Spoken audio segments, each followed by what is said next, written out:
മുഖ്യമന്ത്രിയുടെ ഏറ്റവും പ്രിയപ്പെട്ട ADGP ആയിരുന്ന MR അജിത്കുമാറിനെതിരെ Nilambur MLA PV Anwar ഗുരുതരമായ ചില ആരോപണങ്ങൾ ഉന്നയിക്കുകയും 4ഓളം വിഷയങ്ങൾ ചൂണ്ടിക്കാട്ടി അഴിമതിക്കാരനായും ഒരു കള്ളനായും ഒക്കെ തന്നെ ADGPയെ അന്ന് ചിത്രീകരിച്ചിരുന്നു.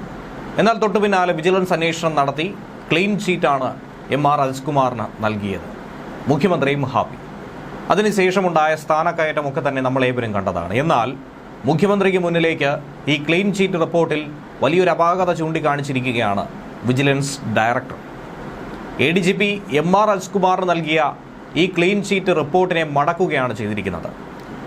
ഇനിയും പല കാര്യങ്ങളിലും വ്യക്തത വേണമെന്നാണ് വിജിലൻസ് ഡയറക്ടർ യോഗേഷ് ഗുപ്ത ഇപ്പോൾ അന്വേഷണ സംഘത്തോട് പറഞ്ഞിരിക്കുന്നത്.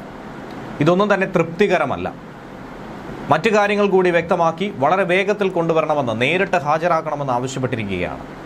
അൻവറിന്റെ ആരോപണങ്ങളിലൊന്നും തന്നെ കഴമ്പില്ലെന്നും ഈ പരാതി തെളിയിക്കാനുള്ള യാതൊരുവിധ രേഖകളും സമർപ്പിച്ചില്ല എന്നും അന്വേഷണത്തിൽ ഒന്നും തന്നെ കണ്ടെത്താൻ കഴിഞ്ഞിട്ടില്ല എന്നുകൂടിയാണ് ഈ റിപ്പോർട്ടിൽ പറയുന്ന പ്രസക്തമായ ചില കാര്യങ്ങൾ.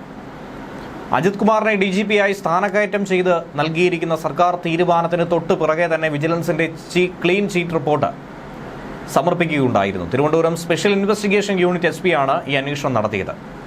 അതും ADGPക്കെതിരായിട്ടുള്ള അന്വേഷണം. DGPയുടെ പ്രത്യേക മേൽനോട്ടമുണ്ടായിരുന്നു. വ്യക്തത ആവശ്യമായ കാര്യങ്ങൾ ചൂണ്ടിക്കാട്ടി റിപ്പോർട്ട് അന്വേഷണ ഉദ്യോഗസ്ഥന് ഡയറക്ടർ മടക്കി അയക്കുകയാണ് ചെയ്തിരിക്കുന്നത്. കൂടുതൽ അന്വേഷണം നടത്തി ഫയലുമായി നേരിട്ട് ചർച്ചയ്ക്ക് വരാനും നിർദ്ദേശം നൽകുന്നുണ്ട്. MR അജിത്കുമാറിനെതിരെ 4 ആരോപണങ്ങൾ PV അൻവർ ഉന്നയിച്ചു. അതിൽ വിജിലൻസ് അന്വേഷണവും നടത്തി. കരിപ്പൂർ വഴിയുള്ള സ്വർണ്ണക്കടത്തിന് മലപ്പുറം SP സുജിത് ദാസ് ഒത്താശ ചെയ്തുവെന്നും അതിന്റെ വിഹിതം അജിത്കുമാർ കൈപ്പറ്റി എന്നുള്ളതായിരുന്നു ഏറ്റവും പ്രധാനപ്പെട്ട, ഏറ്റവും ഗുരുതരമായ ഒരു ആരോപണം. എന്നാൽ ഈ ആരോപണത്തെയൊക്കെ തന്നെ പൂർണ്ണമായും തള്ളിക്കളയുന്ന, തെറ്റാണെന്ന് ചൂണ്ടിക്കാണിക്കുന്ന തരത്തിലുള്ള വിജിലൻസ് റിപ്പോർട്ട് പുറത്തു വന്നു.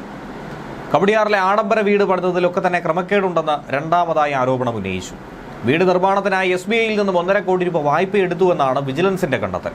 അതുകൊണ്ട് തന്നെ അതും പ്രത്യേകിച്ച് പ്രശ്നമില്ല. ഇനി സർക്കാർ അറിയാതെയാണോ ഈ വീട് നിർമ്മാണം നടത്തിയത് എന്ന ചോദ്യത്തിനും കൃത്യമായ ഉത്തരം.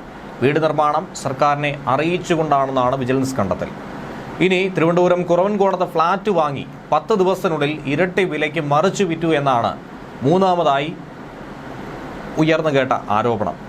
എന്നാൽ ഈ പറഞ്ഞതും ശുദ്ധ അസംബന്ധമാണെന്നാണ് വിജിലൻസ് പറയുന്നത്. കരാറായി 8 വർഷത്തിന് ശേഷം ഫ്ളാറ്റ് വിറ്റുവെന്നും സ്വാഭാവിക വിലവർധനയാണ് ഫ്ളാറ്റിന് ഉണ്ടായതെന്നുമാണ് വിജിലൻസിന്റെ കണ്ടെത്തൽ.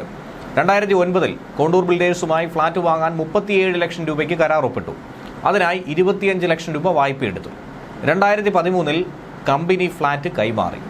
പക്ഷേ സ്വന്തം പേരിലേക്ക് ഫ്ളാറ്റ് രജിസ്റ്റർ ചെയ്യാൻ വൈകിയിരുന്നു.